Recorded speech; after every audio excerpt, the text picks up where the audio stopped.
I've got a new tool turning up today. Oh, really? So I'm going to build a new workshop, before I didn't slip, a new workbench. And I'd got one of those big blue barrels, and I think we've got the same cyclone separator, the CTS. CTS one. So with the barrel and the CTS one, it's well over a metre tall, and then you've got the pipe that kind of sticks out the top, so it won't fit under a workbench. But DeWalt, I was just looking at cyclones, and DeWalt make a cyclone separator. Really? Yeah. I have to look this up. Yeah. But it's just really short. Yeah. I mean, probably terrible if you're using a planer thicknesser, you'd fill it up in no time. But primarily I'm using mine with bandsaw, table saw, sander. It'd probably need emptying once a week. What a great idea. So at the moment it's £120, but last night, and I can't see it anymore, they had one of those voucher buttons for 20% off. Oh, wow. So I got it for like £99, which sounded pretty good to have the hose, the cyclone, the separator thing, and it's got wheels on. If you took the wheels off, it'd be even shorter. Yeah. So my plan is that this would be built instead of being a freestanding thing in the workshop, taking up, say, a metre square floor space, it would just be under the workbench. That sounds like a great solution. But so I'm thinking I've got a big twin motor Camvac dust extractor, and I never use it. Only when I'm using the planer thicknesser. So I'm like, I've got all these things, maybe that'll fit under the workbench and I'll use it more. But yeah, I use my little battery one all the time. I want a bench that has more storage, and I want it to be movable. Yeah. So it's going to be on wheels, so I can move it around for doing different things. The Camvac is scary powerful with two motors on it. So when the hose, if you accidentally let it touch the ground and it sucks on, it would just pull the whole unit across the room at high speed and smash into something. I have the same thing with my Axminster twin motor vacuum as well. If I accidentally shut both blast gates at the same time, the vacuum kind of like floats. And it's a heavy thing as well, but because it's connected up to ductwork, it always goes whoosh up in the air. So have you got any new tools, or you just... Did you get a new lathe? Because I'm sorry, I've been so distracted, I've not been watching. Yeah, I got a new lathe, which is a lumberjack. Can't remember the model number. They sent it to me for free, which was amazing, because I was looking to buy one anyway, because I needed to downgrade my really large lathe into something a lot more compact. And I'm really happy with it. It's been great so far. Somebody reached out to me from Milwaukee a few months back. So for those that don't know, Milwaukee kind of support what I do, and they support the channel. This guy who works for Milwaukee basically got in touch and said, I'm basically the product tester type person. He's predominantly woodworking, but there's only sort of certain tools that he looks after.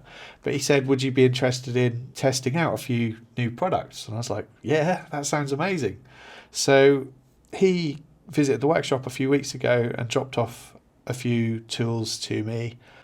I think there's only one I can talk about at the moment, and that's the barrel grip Jigsaw M12. I think there's a couple of other new tools that are coming soon, which he mentioned he might be able to drop round to me as well. But what's been interesting though is that they've got like the Milwaukee logo on these things isn't painted white yet, and they have numbers stamped on them. So that kind of stuff has just been really interesting, because I've never got to play with anything that isn't officially out yet. Kind of thing. Proper pre-production stuff. Yeah, but they've got some amazing tools coming out in the next sort of year. Only a few of which are of interest to me, but the rate at which they're releasing tools at the moment, it blows my mind.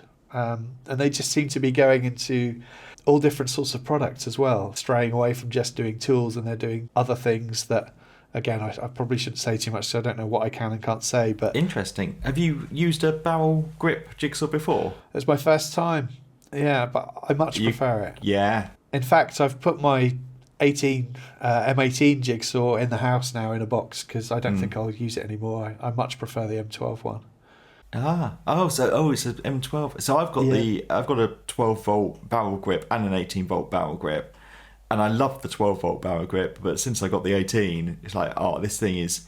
I even used it when I was building, like trimming off bits building the workshop, because I think it got delivered that morning. Like, oh well, I'll just try it. Like, just zipping through treated 2x6s in seconds. Like, wow, this thing is. Yeah. When you put the pendulum action on, if you don't care about having a clean cut, it's just so powerful. As I remember, I had a Black & Decker mains powered jigsaw. It's probably the first power tool I ever bought, and I was trying to cut out a hole for a sink, and it just took an hour. And I ended up drilling like 50 holes and just trying to join the hole. It's just so painful. Just couldn't do it. Yeah. As this battery one now would just do it in a minute. It just, and just the barrel grip just seems so much more controlled. Yeah, it just feels like a much more natural sort of way to hold a tool like that as well. Feels like you're more connected to what you're cutting and you're closer to it, kind of thing. A few people commented when I did a review, which I never clocked it, is that you have a switch instead of a trigger. Oh yeah. Yeah. So does yours have a switch? Yeah, it does. Yeah, if they could just do a way of having more of a trigger, so you kind of just release your finger and it slows goes down. off. Yeah, that would probably be better. Yeah. I don't know why, because if you have paddle switch angle grinders, don't you? Yes, yeah. So I don't know why you couldn't have something like that, maybe. I don't know. I'm not a tool manufacturer. The other thing that was interesting about the this M12 barrel grip jigsaw is that the base plate is fixed. You have to actually use a tool to undo it and angle it. He was basically explaining to me that because that's a function that people just don't use very often, it makes much more sense to have it fixed, so it's much more rigid, and it doesn't, tilt off 90 degrees, which kind of makes sense. Okay, I think every jigsaw I've ever had, you need an Allen key to change the angle on the base plate. But the Allen key's stored on the machine. Yeah. And I don't think I've ever done it. Yeah, I've done it a couple of times in 10 years, so it's just not something you need to do often. And you see these people, especially the Americans, they really like their trim, don't they? Yes. And they put like this they take the base plate and put this little tiny shoe on, and then using it upside down to follow delicate lines. Like, it's all very fancy, but we're much more simple in the UK, like just a bit of plain skirting, not all this trim work. They put a bit of trim and then another bit and then another bit. Yeah, it's weird how tastes differ, because the other thing I notice about the Americans is that they often have like dark wood coloured kitchens and stuff like that. And that seems to be more of a fashionable thing there, whereas over here, dark wood is like frowned upon. Yeah, and marble countertops. Yeah. Have you ever had wooden countertops, like real wood? No, and I don't think I ever would. I just want an easy life. Yeah. Oh, you used to refinish them, didn't you? Yeah, and it's a lot of work. Yeah. I would not want to be doing that to my own worktop. So it's similar to windows as well. I just don't understand why anyone would want... I mean, don't get me wrong, wooden windows are beautiful. They're far more beautiful than UPVC, but you have to maintain them every year. Who's got time for that? I mean, how many windows have I got in my bungalow? Must be close to... Actually, must be over 20. Really? To maintain, let's say, 25 windows every year. And that's when you can do it yourself. In the future, you need to pay someone, and that's all money. If you can get someone to come and do it. And even when properly maintained, you can still have issues with rot and woodworm. I mean, if you've got a listed building, you might have no choice. My mum was lucky because she's in this 17th century cottage.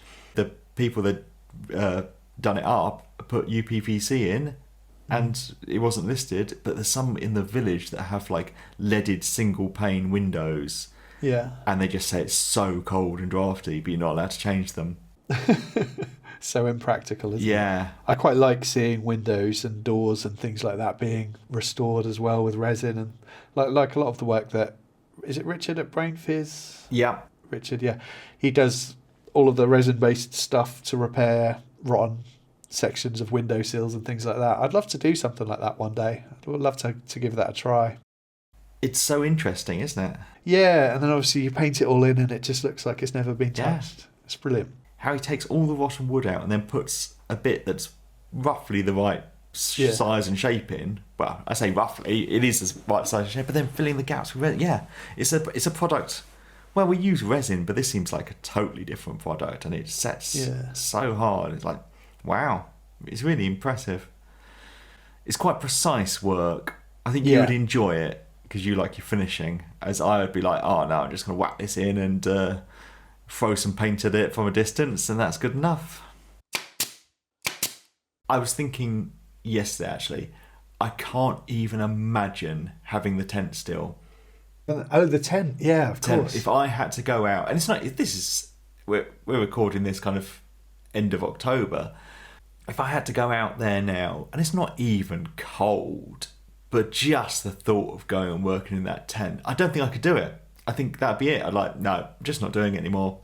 It's too miserable. The workshop would be fine as soon as I put the heater on. It might be a bit chilly when I go out there, but still your motivation's just so much less than when you're walking out in a t-shirt in the sun.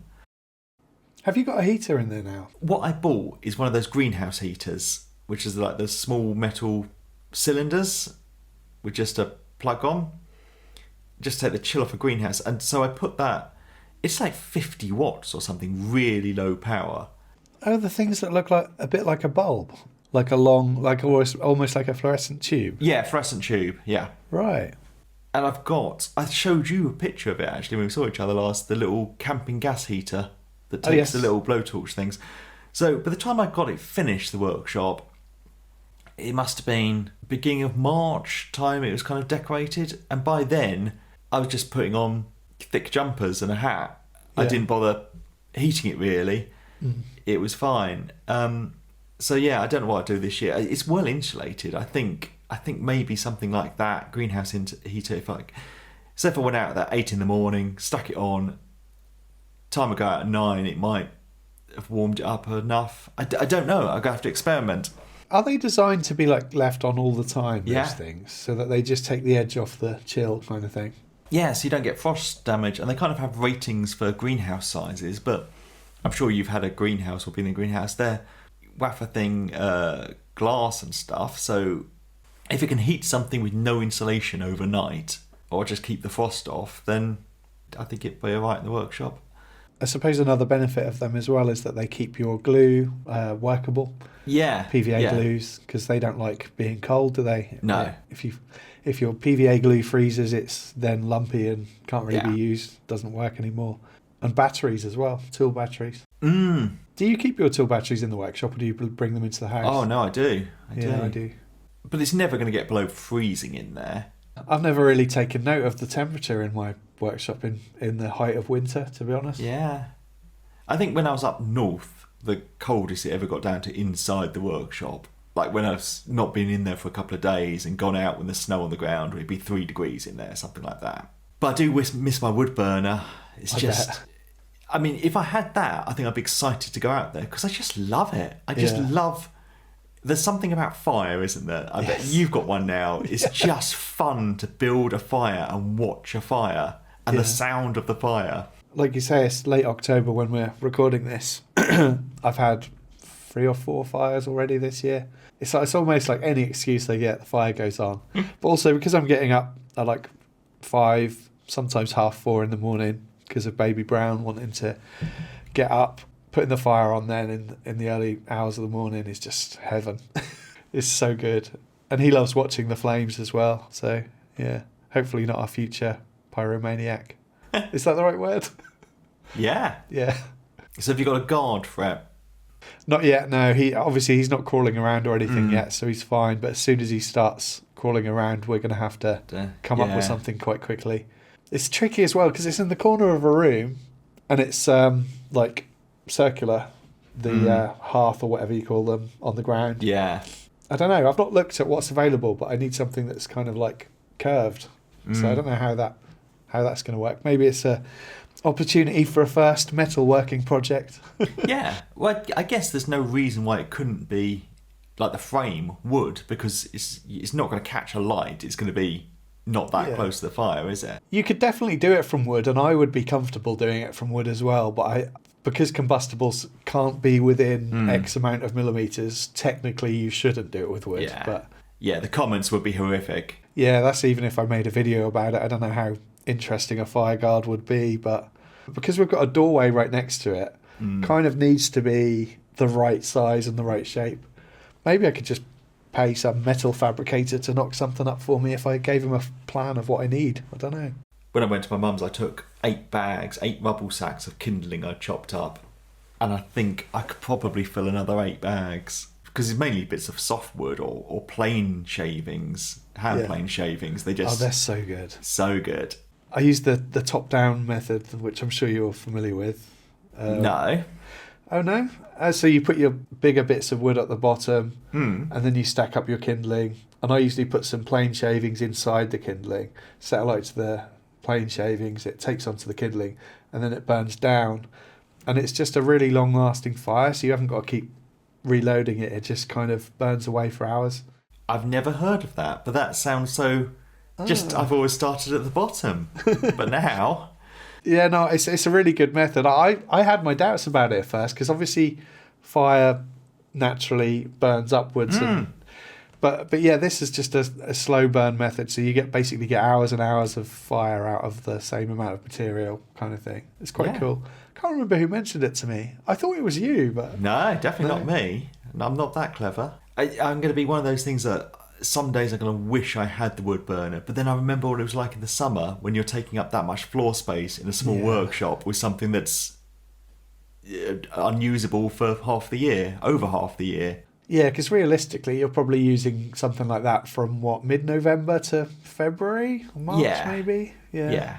Then using it really intensely in that time, but the rest of the time, not at all.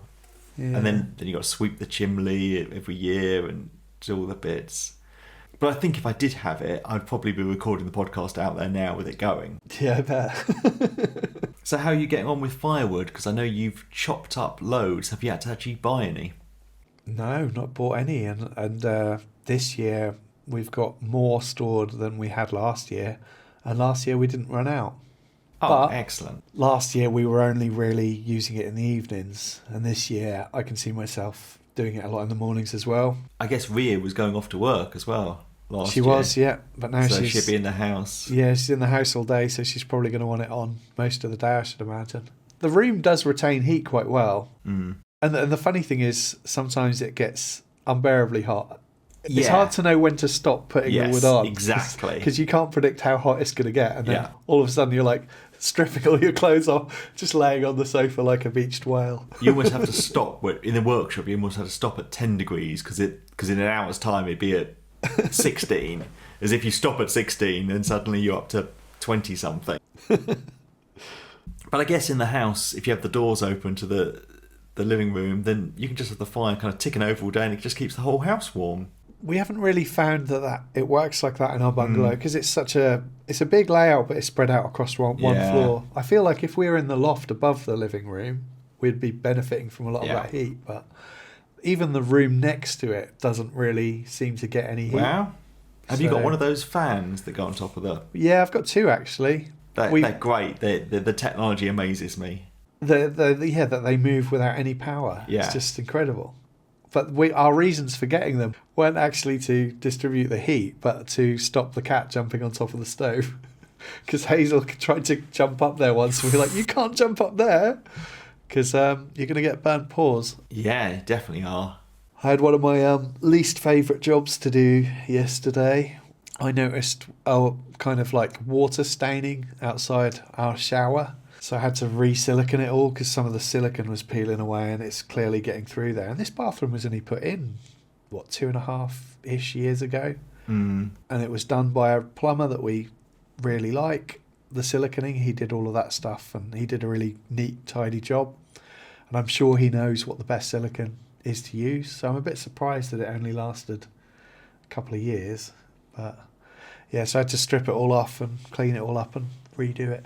It's horrible. I've tried several products. Last time I bought an aerosol that's supposed to dissolve it a bit, and it did nothing whatsoever. Oh, right. And then I had some stuff from Screwfix that's like a little jar that has a little brush in it. That's the stuff I used yesterday. And it's great. Yeah, it does work really well. It does work really good. It just softens it enough so you can peel it without dissolving it completely. But yeah, I hate that job as well. I mean, and I've tried so many techniques. I've bought the proper like plastic tools for spreading it. But I always go back just to use my finger. It just seems me the too. best thing. Yeah. And I made a huge mistake with the bathroom. I put some masking tape down and spread it between the tape, and then came back the next day to peel the tape off. And oh yeah, exactly. You know, really that stuck on there. It was all stuck on. Like, of course, as soon as it dried, I would never be able to get the tape off. You idiot! So I just had to get the solvent out, do the whole thing. But I did it with the tape. Redo it all. I had to redo it all. Oh no. And then I did it again with the tape, but as soon as I'd spread it, then pulled the tape off. And that's the way to do neat. it. Yeah. So I'm just not neat enough to do it without tape. Me neither. Yeah, the thing that I always struggle with is actually spreading it out quick enough, because it almost immediately forms a bit of a skin, doesn't it? Yeah. So if you don't get it to it quick enough, I used one of the silicone tools yesterday for the first time, but I usually use my finger because you can really press it in then as well, can't you? And you know that it's got a good bond. And even when I use the silicone tool, sometimes I go back and use my finger just to perfect it anyway. But if you don't get to it really quickly, it kind of beads up and leaves a horrible mess. It's just not a job we do often enough to ever be good at it. Yeah. And to remember what we did last time that worked. Like, you start spreading it with your finger and then go, oh, now I've got loads on my finger. Oh, I need a cloth. Where's a cloth? Yeah. Where's some kitchen towel? Oh, there's some toilet paper. The towel you go through as well in a job like that. Yeah, I think other than laying paving slabs, I think it's up there with my worst ever DIY job.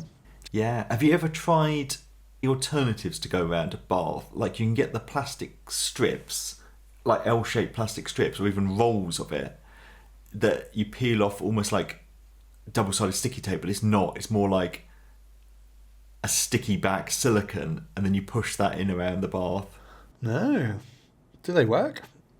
Yeah, I did it once at a pub because it had been a bath that had been fitted, I don't know how many years ago, but without the silicone there must have been, at one point, a 20 centimetre gap.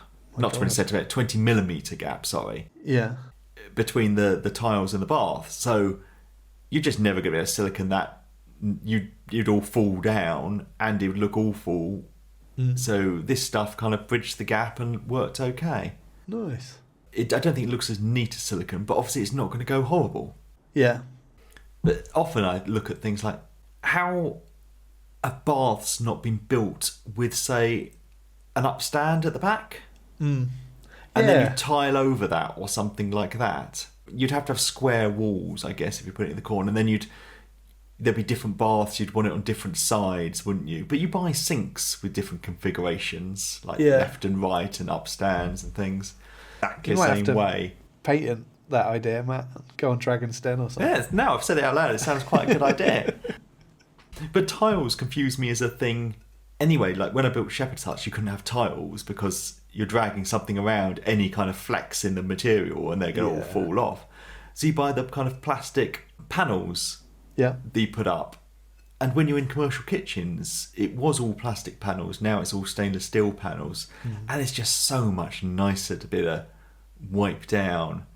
I've got some old stainless steel sheets that came out of our kitchen when we moved in here. They're only relatively small pieces, but I've been wondering what to do with them for ages. They've got like blobs of adhesive on the back, which is a bit annoying, but I'm sure I could scrape them off or even just use a grinder with a wire wheel things to get it off. Imagine a workbench top that was stainless steel. That would be so cool. Oh, great for doing finishing on, because then if you spill anything...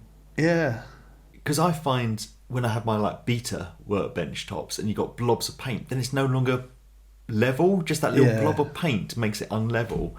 Yeah. But if you try sanding it down, then you're making it unlevel in other ways. Yeah, I need to actually refinish my workbench at some point, and flattening it is just not a job I'm not looking forward to either. I'm thinking of doing the same when I replace mine to refinish the old one. And I've got the electric planer that I've not used. Like, is this a good idea? Am I going to regret doing it with the electric planer? But I'm going to give it a go. With your stainless steel, we was talking about rag and bone men. We definitely get them around here, and I had them up north. The scrap metal vans. Yeah. And I've got a pile of scrap metal. I just need to do it, kind of put the call out on Facebook and move it around to the front garden. Oh, it's when I did the roof for the shed.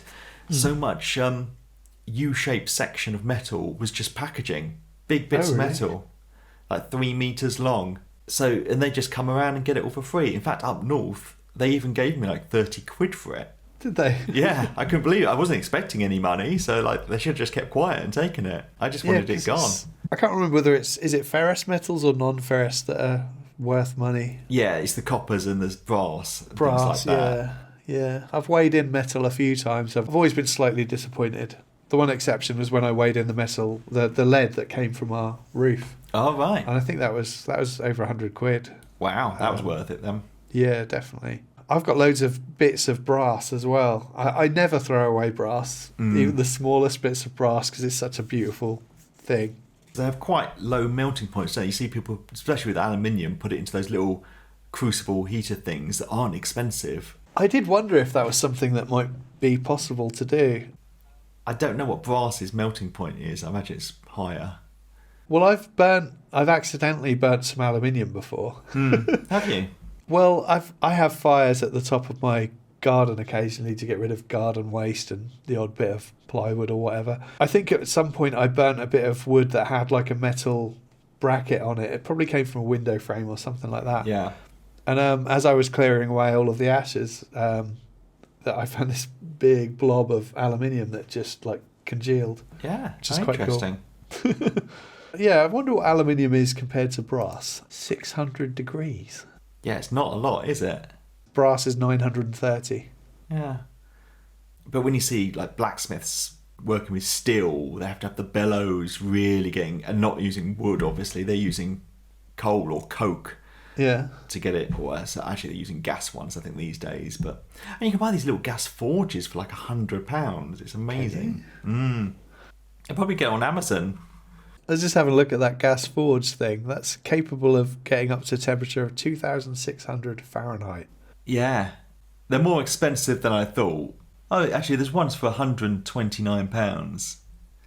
So that's 1,370 Celsius. Wow.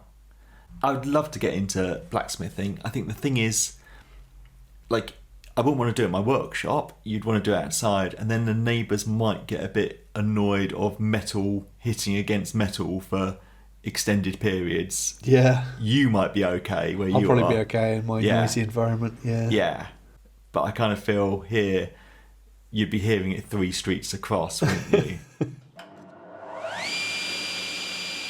Hello, Matt here. It takes us quite a lot of time to prepare and produce each episode of this podcast, and we'd like to keep putting it out for free. If you enjoy the podcast and you'd like to help, support and shape future episodes, you can find a link to our Patreon page in the show notes, or just search online for Workshop Banter Patreon. Thank you, and now back to the podcast. Have you watched any of Britain's Best Woodworker? I watched the first one. I've not watched any of it. How's Leo doing? That's what I was going to ask. Leo did really well in the first episode. He made a garden bench. Yeah. I mean, I just struggle with the TV format because, I made a note of actually, when I watched this episode, I thought to myself, right, how long is the intro to this show? It was like 1 minute, 20 seconds. In a show that, I don't know, by the time I don't know, is it an hour long or half an hour? I forget. Time you take adverts out, though. Yeah, by the time you take adverts out, that's a lot. That's just a lot. And the recap after every advert. Yes, yeah. If you filmed 6 people building stuff over several days, how have you not got enough footage to use? You must have filmed it, so why are you just recapping the same thing? It seems so lazy, I see it as kind of a light version of YouTube, really, in terms of it's a family show and it's entertainment. It's not the stuff I want to see. I want to learn, or I want to be entertained by watching someone that I like. The presenter, she's fine. The judges are fine, but they're not people I would tune in to watch on YouTube. Do you know what I mean? They're not personalities that I relate to and want to watch. Yeah. But yeah, Leo's doing brilliant. Some of the other contestants, this guy called Wolfgang, I think. He looks incredible, the stuff that he does. But But yeah, it brushes over all of the stuff that I want to see. Yeah. I'm just glad Leo's doing well, because I spoke to them not last year. I think I was up north. It must have been the year before about doing it. And I just didn't want to embarrass myself, like, because someone's got to go out the first week. It's a lot of pressure. It's a hell of a lot of pressure. Because it doesn't matter how good you are. You could just have a terrible week, can't you? Something could go wrong. It's weird though, isn't it? Because we've known someone in every single episode so far. In every single series so far, sorry. There's been 3, I think, hasn't there? Oh, I can think of Joe Whittaker. Joe was on the first one. Yeah. Jacob was on the second one. Yeah. And then Leo in this one. I also don't like how sometimes these shows bring out the worst in me. so you kind of sit there thinking, I wouldn't have done it like that, kind of thing. And you just think, why am I being such an arsehole? You're turning into a YouTube troll. Thank goodness there's not a comment section.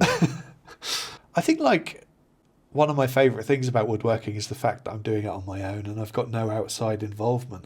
To be doing something... I mean, I've spoken to tool companies and stuff about doing presentations or tool trials at events before. And I'm like, I don't really want to do that. I'm not comfortable doing that. I'm not an expert on using these things. I just do them on my own time, kind of thing.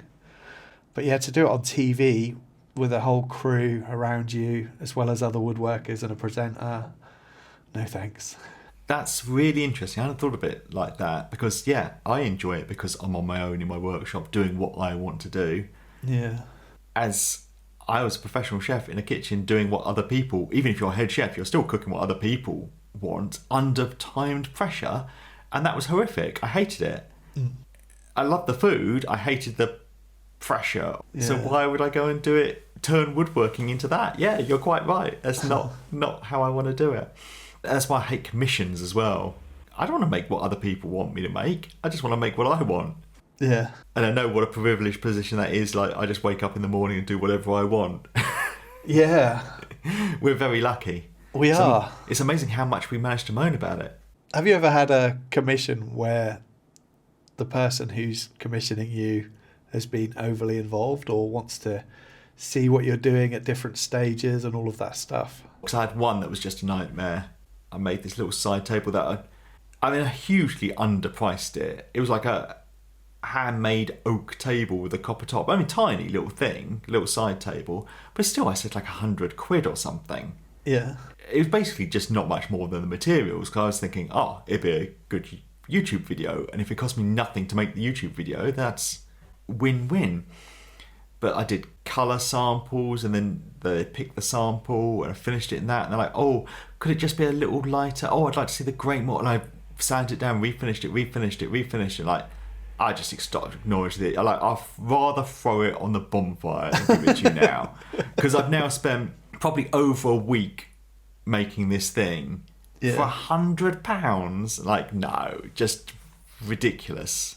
But I had someone contact me the other day. It's kind of a friend is a manager of this business, and they wanted a coffee cart. Right. So just this unit that's going to hold a coffee machine and a fridge and be on wheels to go in a lobby of a building. And it's been drawn by an architect. Because first they've got a spirally staircase or something. They wanted a unit to go around I'd need a warehouse-sized workshop and a CNC to build this hugely complicated thing.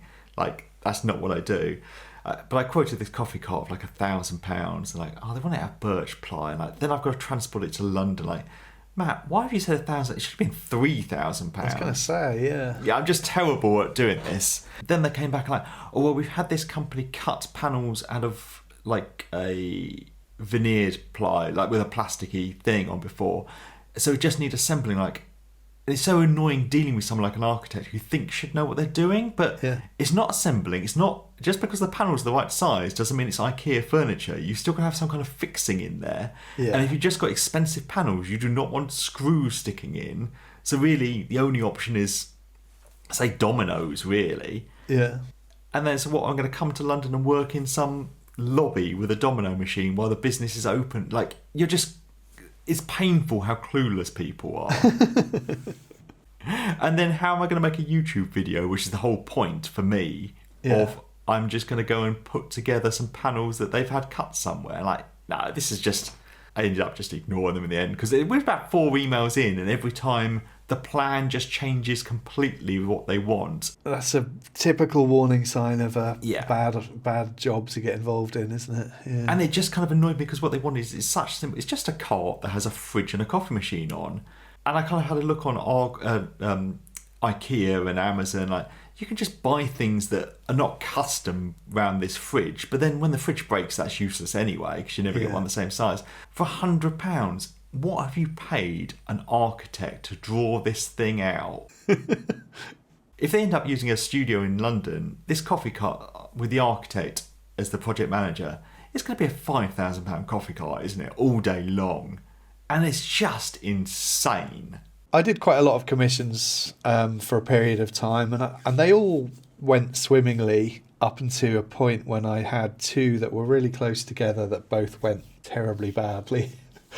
And that was the point where I kind of made the change towards only making video content and putting all my effort into that rather than working for the man or the woman. But yeah, I did a walnut veneered dartboard case commission where the customer kept asking to come round and see how it was going. It seemed like every week. Got a bit too much. He was really happy with the end result, so it all went well in the end, but there was so much back and forth in terms of choosing hinges and choosing hardware and things like that. I was sending these long emails with options and things, and it's like, I haven't quoted for any of this time. This is all just extra stuff that I'm doing. So that was kind of the first warning sign of this is a bad experience. And then the second one was, similarly to you, in a scaffold board dining table that I put together. This guy that I did it for was a photographer, quite a well-regarded, I wouldn't say famous photographer, but he's taking photos of famous people and he's well known in the photography world. But he asked for a rustic scaffold board table, and there are videos of both of these projects on YouTube. I've never looked at them again once they were done. It's like, I never want to see anything to do with this ever again. It was another refinishing thing. It's like, this one needs to be a slightly different colour tone kind of thing. And it's like, yeah, but I used the stain that you specified. So I had to sand it back, refinish it again. It's got a little bit too much green in it this time. I want it to be a bit more... It's like, oh my God, this is just... these people don't realise how long it takes to sand something back, refinish it, and get it to a level where it's actually finish worthy kind of thing. So yeah, that was the one that kind of did it for me. It's like, I'm not doing this anymore. This is just ridiculous. But I got some good advice. I think when I put out that video, a couple of people commented with terms and conditions that should be included in any, almost having like a contract that covers the work before you even start it, which is a great idea. And if only I'd had the foresight to do that. You basically just need something saying, if you ask me to do additional work, you're going to pay for it. It's a tricky one, isn't it? Because you don't know what their reaction is. Unless you've got all the money up front, they could go, but I'm not paying for the whole thing. Or it's a minefield. Yeah. I always tried to get a deposit up front, which was usually about half the cost of the item, which is fine, and that covered the cost of materials and stuff. But still, the ball is very much in their court in terms of power. If I'd have carried on making this walnut veneered dartboard cabinet and it'd have all fallen through and it had very specific hinges and a very specific style and everything, who's going to want a walnut veneered dartboard cabinet? How am I going to sell that? No. I mean, I can't even sell my butcher block kitchen island that I made. I cannot shift that. I cannot get rid of it. Painful to think about. Glad I'm not doing that anymore. Absolutely. It's a nightmare. And the trouble is, it kind of ruins it for other customers as well, because next time you quote, you're going to whack £1,000 on because there's an extra week of work that you hadn't budgeted for. Yes. So that knock-on cost has got to go on to other people, hasn't it? Because you can't guarantee that they're going to be not a nightmare customer. Yeah, and I know we've had our moans and gripes about tradespeople in the past, but it gives you a little insight into the way their minds must be programmed in terms of trying to assess the customer for how much of a pain in the arse they're going to be, And how do I price this job? Is this person going to be a nightmare to deal with? Yeah, you see those funny videos on Facebook of people getting revenge because they've not been paid. Yeah, tearing down the work that they've done. Yeah. As a customer, I wouldn't want to pay all the money up front either, because then what protection have I got? Yeah. But I think the people that pay for the work as it's happening, that's kind of the best way, isn't it? It's complicated. You just hope most people are decent. Yes, but most people are. Absolutely, yeah. It's the few that make you scared to do anything.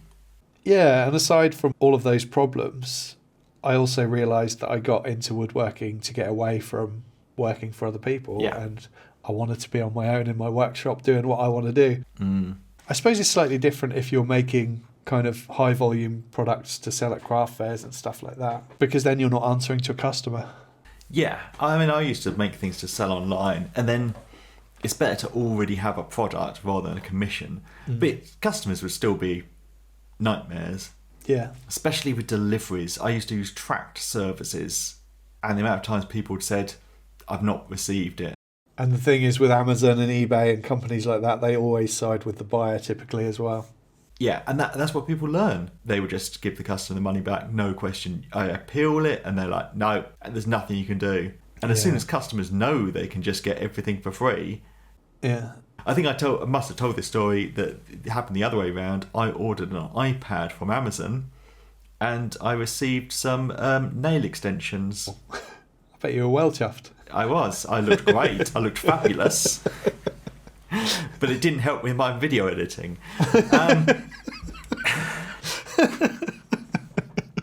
But it took me months, well, not maybe 6 weeks to get the money back from Amazon. Oh, wow. So it's weird that as when I was a seller, they would happily refund the customers. But when it's Amazon that's the problem, it was like getting blood up. So I was thinking I was going to have to get the police involved, because it's an expensive item. And they're like, oh, well, we need to go through this thing and fill out this report. Like, they're just going to try everything they can not to pay me the money back, even though one of their members of staff in the warehouse is clearly stealing things. Yeah. So what have you been watching, Matt? It's a guilty pleasure video, and it's Michael Alm, A-L-M, and it's A Lot Has Changed. It's a workshop tour, and I just love a workshop tour. This is very in-depth because he's quite a precise guy, because it's 43 minutes long, but I just love looking around other people's workshops. Oh, nice. I do one the end of every year. It's kind of become a tradition for me. Obviously last year it was in a tent, as this year I'll have a new workshop, so I kind of feel it's changed a bit. Do you do workshop tours? I did one in my old workshop, and I think I've done one in my new workshop. It's probably about time I thought about doing another one. But for some reason it's something that I don't really get excited about doing. I think people are interested. What have you been watching? I came across a channel by a couple that are turning a Sainsbury's delivery van into a camper, and they're fun to watch. So yeah, Jess and John. John does a bit of fabrication, metal, wood.